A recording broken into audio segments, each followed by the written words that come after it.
Ne pleure plus, ma fille. Si je te coupe les cheveux, c'est pour les vendre à l'autre bout du monde.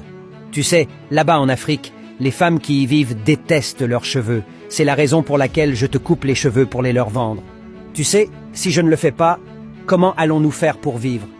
Les pauvres, il faut voir comment elles se battent pour ça. Or, elles sont même ridicules.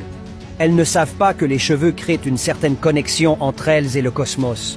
Je me demande bien comment un peuple peut être aussi malade. Le comble, ma fille, c'est que quand tu iras là-bas, tu verras des hommes se battre pour acheter ça à leurs femmes. J'ai tout vu sur cette terre, j'ai fait le tour du monde, mais je n'ai jamais vu un peuple qui se renie jusqu'à renier ses propres cheveux. Je n'ai jamais vu ça. Les cheveux sont d'une particularité là-bas, tu sais. Même les premières dames de ce pays-là se disputent pour avoir tes cheveux. Ils ont renié leur culture, ils ont renié leur tradition. Ils refusent de parler leur propre langue. Ils refusent d'accepter la couleur de leur peau.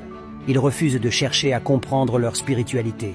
Ils sont là, tranquillement assis, ils attendent tout. Ils attendent qu'un messie vienne les sauver.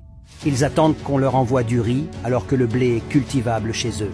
Ils attendent qu'on leur envoie des vêtements alors que le coton pousse sur leur terre. Ils se servent du droit des autres peuples pour gérer leurs litiges, alors qu'ils ont leur propre théorie du droit. Ils véhiculent la pensée des autres peuples dans leur système éducatif, alors que chaque peuple a sa propre pensée. Ils ont un système d'écriture qui n'a rien à voir avec ce que leurs ancêtres ont développé, alors qu'une bonne partie de leur savoir y est codifiée. Même la monnaie qu'ils utilisent n'est pas émise chez eux. N'en parlons même pas des sous-vêtements. Ils utilisent ce que les gens ont déjà porté, et ils se battent même pour les avoir. Penses-tu que quelqu'un peut respecter des personnes pareilles? C'est-à-dire que j'utilise mon caleçon jusqu'à ce qu'il soit déjà bien abîmé, et toi tu te bats pour le récupérer, et après tu veux que je te respecte? Quand je vais là-bas pour leur vendre tes cheveux, je n'ose pas souffler mot, car si je leur dis la vérité, nous ne mangerons plus, puisque ce sont nos meilleurs clients. En plus, ils n'ont qu'à se battre par eux-mêmes pour s'en sortir. Ils n'ont pas encore compris que la vie est une jungle dans laquelle les plus forts et les plus rusés vivent aux dépens des ignorants.